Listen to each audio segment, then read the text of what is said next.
Le dernier coup de cœur dont j'ai envie de vous parler, c'est Rita de Marie Pavlenko. Marie Pavlenko, c'est une autrice que j'adore, qui écrit pour les adolescents, jeunes adultes, et qui peut tout à fait être lue par des adultes. C'est un roman très riche et très original dans son écriture, que j'ai envie de qualifier de teen movie, parce qu'il y a ce côté un peu filmique, je le verrais très bien transposé à l'écran. Ce qui est très malin dans la façon dont c'est narré, dont c'est écrit, c'est qu'en fait Rita, le personnage principal, qui est une adolescente, on va le rencontrer à travers les yeux des gens qui l'ont environné pendant un an. Donc ses amis, ses professeurs et puis son amoureux.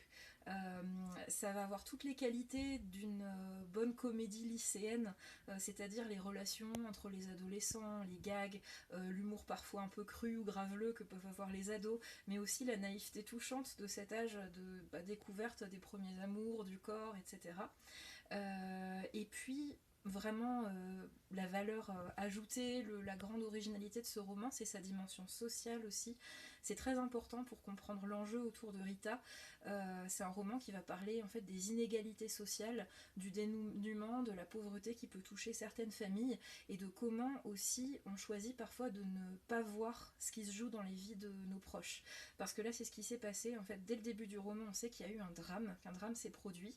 On lit le roman comme si on enquêtait sur ce drame et on va comprendre vraiment sur le tard ce qui s'est passé. Et en fait, ce roman dit comment il s'est passé des choses majeures dans la vie de Rita pendant un an et que personne n'a vu ou n'a voulu voir. Donc c'est très fort, ça peut se lire comme une comédie, comme un roman d'amour aussi avec des passages extrêmement beaux, et puis comme une enquête. Voilà, gros coup de cœur Rita à partir de 16 ans et jusque bien après.